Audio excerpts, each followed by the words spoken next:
আমরা সচিবালয়ে দেখছি যে প্রতিনিয়তই যে কোনো আন্দোলন সচিবালয়মুখী। তো একটা সময় ছিল বাংলাদেশের পত্রিকাতে ছোটোখাটো ছিচকে চুরের বিচারের জন্য দেখা যায় প্রধানমন্ত্রীর কাছে চিঠি লিখতে হতো।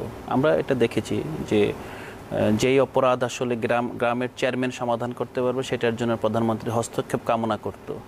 তো এখন তো আসলে প্রধানমন্ত্রী নাই, সেই ঐশ্বরিক ক্ষমতাপ্রাপ্ত প্রধানমন্ত্রী। আমরা দেখি যে সবাই এখন সচিবালয়ের দিকে ছোটে। এটা খুবই ইঙ্গিতবহ যে আসলে মানুষ বুঝতে পারে, যারা সাফারার্স তারা বুঝতে পারেন যে সচিবালয় হলো ক্ষমতার কেন্দ্রবিন্দু।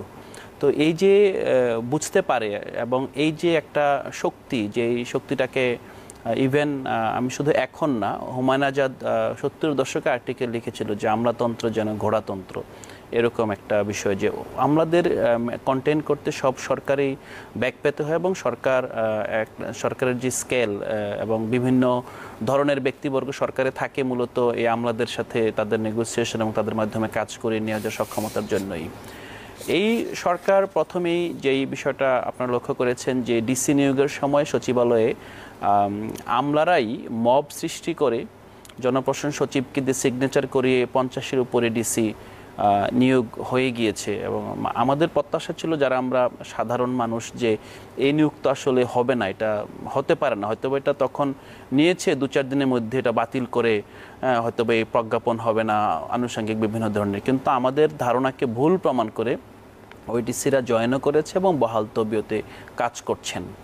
তো আমি এই বিষয়ে বলবো যে যেটা মাসুদ ভাই বলছেন যে অধ্যাপক ইউনূসের অনেকগুলো জায়গায় ওনার কনসার্ন আছে।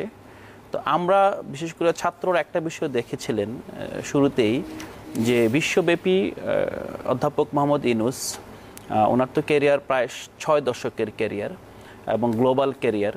তো এই ক্যারিয়ারে উনি মূলত তরুণদের এবং পৃথিবীর সব ধরনের ভিশনারি কাজেই উনি ইনভলভ ছিলেন।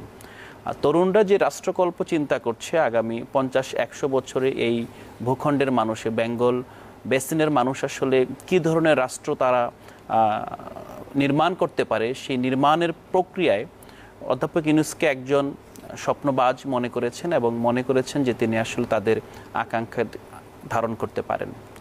তো আমি এখানে একটা বিষয় যেটা অনুমান করি যে অধ্যাপক ইউনূস তার ভীষণ যে নাই কিংবা ভীষণ নষ্ট হয়ে গেছে তা না, বরং আপনি যদি কয়েকদিন আগে সুইজারল্যান্ডের দাভোসে উনি যে ওয়ার্ল্ড ইকোনমিক ফোরামে যে বক্তব্যটি দিলেন, 4 মিনিট একটা বক্তব্য, মানে পুরো অভ্যুত্থান এবং বাংলাদেশের অবস্থান উনি 4 মিনিটেই গোটা বিশ্বের সামনে তুলে ধরেছেন।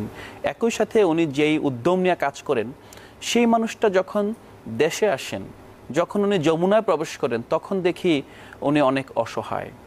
তো এই অসহায়ত্বের দায় কি ডক্টর ইউনূস নিজেই নেবেন, নাকি আসলে এটা জাতিগত দায়, এটা হয়তো বা সময়ের উপর ছেড়ে দিতে হবে? আমরা বিশ্বাস করি অধ্যাপক ইউনূসের সদিচ্ছা আছে এবং উনি তরুণদের যে রাষ্ট্রকল্প এবং এই দেশে যেই 50 বছর ধরে একটা অপসংস্কৃতি পরম্পরায় চলে আসছে, এটার উনি অবসান চান এবং ওনার সক্ষমতার পুরোটাই দিতে চান।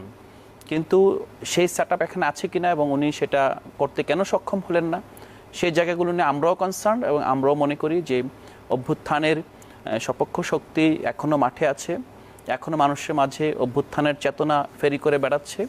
যদি প্রয়োজন হয় যে আমরা এই তত্ত্বাবধায়ক ইন্টারিম গভর্নমেন্ট, এই গভর্নমেন্টকেও রিফর্ম করার দাবিতে আমরা কাজ করতে হতে পারে।